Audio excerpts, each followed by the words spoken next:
Dawn of Titans community, this is Fangel of Asgard bringing you another episode here of some Dawn of Titans updates. Now, this one is coming to you a little while after the most recent live stream by the devs of Dawn of Titans and what some additional news they've shared. Now, a week ago, they brought to us this idea of this Trials of Power, and I actually had to get caught up on it because I missed last week's live stream.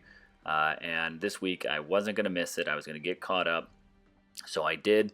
And learned some interesting things. And I've actually spent a little time kind of rewatching the live stream so I can really kind of maybe fish out some details and start to pay attention to some stuff. And a few things I just want to call out for you guys, give you an opportunity to hopefully start considering things as we go into the next event, this Trials of Power, which we know is an all-new game style mode now.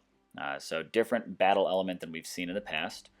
Looking at this, it is going to be a survival event, meaning that you will be taking on waves of enemies for a 10-minute timer is what they've shared that length will be. Now looking at it, we've got a few things I just want to point out with the overall Trials of Power we see here. It costs you 6 portal stones. Now I'll bring up a point a little bit later about how that can maybe impede players who are not pay to play, like myself. And I'll talk about some points of that later. Another thing we haven't really learned about quite yet is the elixirs. I haven't heard them mention that yet, so we'll see what we kind of have on what's going on. You'll also notice that you've got your high score, a rank, a leader, and the leader high score. This is not an alliance event like we've seen in the past. Again, different. It is going to be an individual basis. Now, how does that impact us as players? Well, one, you might end up, and I say might because I feel like they've been vague about it. They say it's across the entire global game, but are you competing just within each season? Are you competing just within each league? Or are you really competing with every single player out there? Because if you are, I feel like that's actually a bit of a disadvantage, because if this costs 6 portal stones, and if you're not the absolute maxed out player you could be, chances are you honestly don't have a shot at taking the absolute top prize, which is going to be an all new champion Titan that they've unveiled. So looking at this, I feel like we'll hopefully learn a little bit more. I hope it's not actually as big of a world as it is, so it kind of helps stagger up more than just one person in the Dawn of Titans world to pull in this new Titan. I'm sure that they may have tiered, different levels that they may work with, but I feel like just, maybe just a little bit different. Unless their goal is to try to make Titans a little less rare, and now they're not just handing them out like candy at the end of every single season and every single event. Maybe they're trying to make Titans a little more difficult to acquire. And if that's the case, I actually think that might be kind of nice to get people to kind of grind a little harder to actually earn Titans rather than just treating them, like a never-ending treat that kind of just keeps flowing when they don't need one, want one, whatever it might be. So there's some things we can also look at. Let's also take a look at the land and just talk about this and some general things we know about the event. So this land is an all-new one that's going to rise up out of the clouds on your world map near your neutral lands. And they say, this is a very ancient land, comes from the time of Almorand when he first rose to power. We also have the opportunity to see that it's a little bit of a different style, a little bit more daunting in design, a little more gothic style here. And from what they've shown us on the inside, which we'll get a chance to look at a gameplay screenshot later from one of the devs, this one is very fire-based. You can even tell by that image right there. The Titan they have on the screen is the new King of the Unax. We'll talk about him in a minute. But here's a few things we can start to even consider off of that. All right, so this first map, it's going to be fire-based, and they say that this land is going to kind of come and go. Will it always be the same land? Or does this land maybe have a specific tie to the Unax, and that down the road we might see an Alethan, a Ragnar, or even a Mossman land that brings us into some of the realms of what those Titans and troop origin places would be like? That would be pretty interesting. I don't know if the devs would consider that, or if they're just kind of going with one land style for this ultimate battle arena. But let's look at a few of the things that we can talk about this. We've seen that it's going to be survival, so you're going to be taking on waves of enemies. It's not alliance-based, strictly individual player. It's coming in a week, And the goal is you'll have 10 minutes to compete in this map. And this map is going to be different than also what we've seen a little bit in the past. It's a little bit larger and wide open for taking on these waves of enemies, but just overall, just new style, something to kind of keep us on his toes, and I'm looking forward to it. But let's talk about what this grand prize is going to be and this new Titan that we know for sure. Right now, we've got one Titan guaranteed, but for some reason, I've got the feeling that there might be a few, maybe at least one, maybe even two other Titans. And I say that because as the developers were playing it, they kind of got to a point where they actually got banned, which is pretty hilarious. But at that point in time, they mentioned that, oh, you won't get to see some of the other things that come on. You know, what's the next stage of the battle? And I wonder if we're actually going to see Titans start getting dropped into this versus just troops. You'll see that in a moment. You start out with troops. But does that also mean that there might be new Titans even that might be coming into this map that you will battle, you can earn, and things like that? But looking at it, this all-new Titan here is Urukor, who is the king of the Unax. He's got this really cool kind of flame champion's axe. He also has these what look like molten lava fists. Pretty tubby kind of guy, but hey, if he's living the life of a king, why not? But this also raised the question, hey, will we see queens down the road? Will we see kings of Mossmen, kings of Elethans, kings of Ragnars all down the road? What will we kind of see? What could this possibly turn into for constant reuse of this whole survival style event?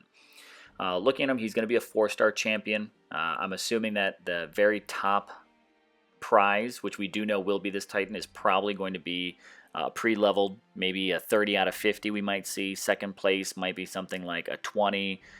Third place just progressively staged down.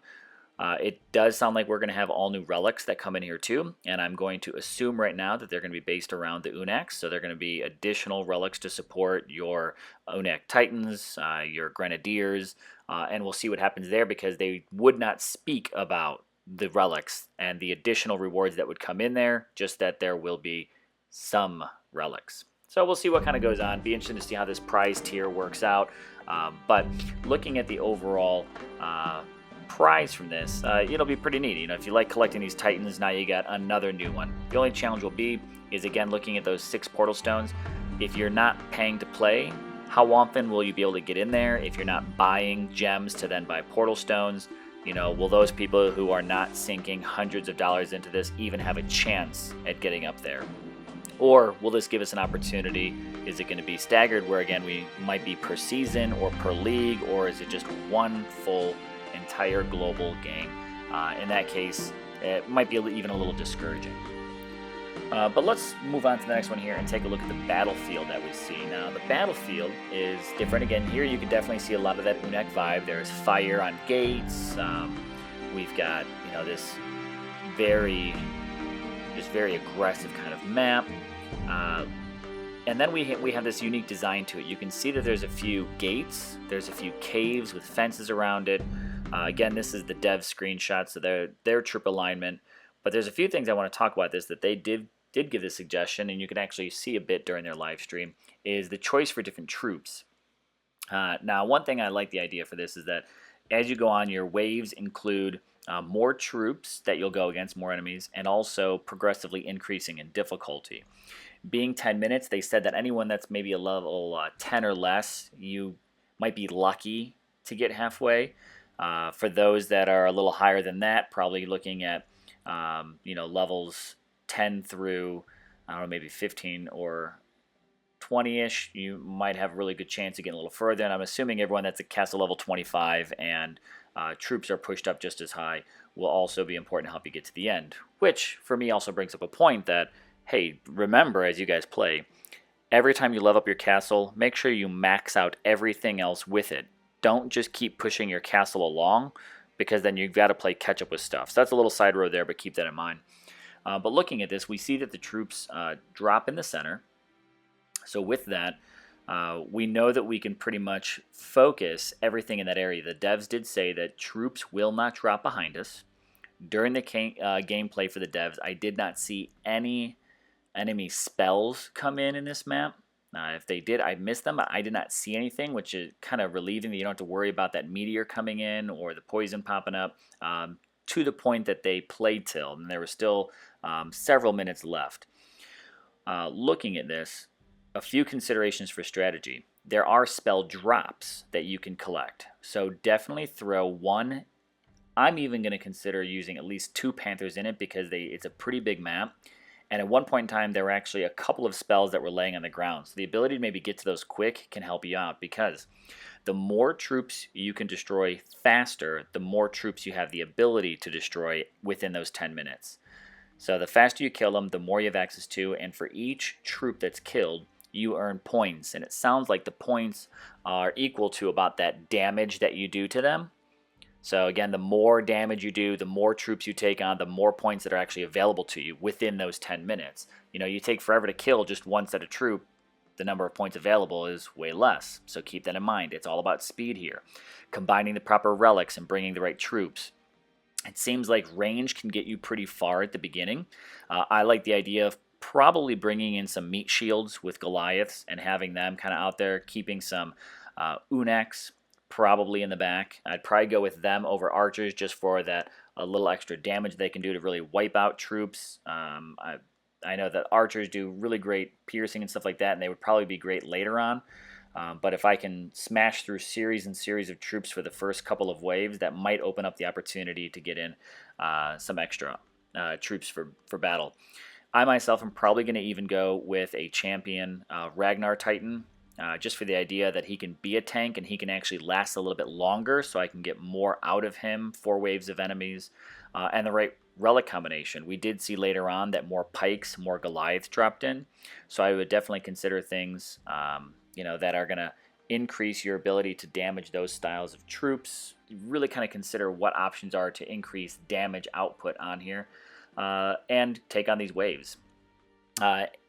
With that, there's a lot to consider. I think we'll definitely get to see a little bit more of what will come by the end of next week. They said is when they're looking for what will be dropped, but really just starting to kind of get prepared for that. A couple other things I want to point out that I've noticed with this most recent rollout they did. Yesterday they had 100 food resource cost for your troops. I've noticed that announcement has gone away, but it still stayed. As of today, I'm still spending 100 or less on troops. But I also noticed an update, and I don't know if this is tied to those 100. If this will change, we'll maybe see afterwards, and I'll update, with some comments later on. But I noticed that today, even though yesterday I had the 100 food, I was still spending the same amount of gems for healing them. But today, the number of gems have dropped. So I wanted to pull in just a screen grab from my gameplay of what some of these costs have been. I've noticed that my Goliaths, who used to be at least 91 gems to heal, has been dropped down to 27. My Unex, who used to be about 118 to heal at level 13, is down to 35. Troops, spearmen, archers, I actually ran around where I tried to let all of my troops get killed off, and just to see what their healing gem cost would be. And for the entire map of almost one of every single one, minus a Goliath who still was healed a bit, to heal all of those cost almost as much as what it cost me to heal just one Unek in the past. So I'll see in a couple of days if this goes away or if it stays the same. But another thing I just wanted to share with you guys that this gem cost for healing has gone down a bit.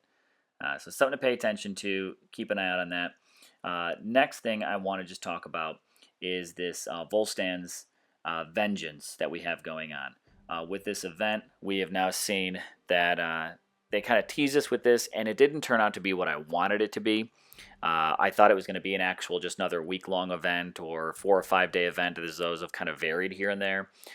This is a little bit more of just this kind of draw in to spend gems. A little disappointed. I thought it was going to be something more, but right now all they're doing is just guaranteeing, 100% guarantee that you will win a Guardian Titan from the temple. So we've got a couple of days for this, so I'm assuming, here we've got about 3 days remaining. We'll probably have a day or 2 break in between before that very final survival event comes out. But You're looking at 100% guarantee. It's still a chance at the 4-star. From what I've seen so far, is some people are still pulling in just a 2-star or a 3-star. They're guardians, which now a guardian I think is pretty good for adding to your lands. If you've got lands, guardians and paladins, for me, I've noticed seem to boost production the highest on those lands. Sometimes adding as much as an extra anywhere from 500 to 1,000 boost in land production. So that might be good, uh, but you're still not a guaranteed 4-star. So just keep that in mind. Guaranteed Guardian, not a guaranteed 4-star.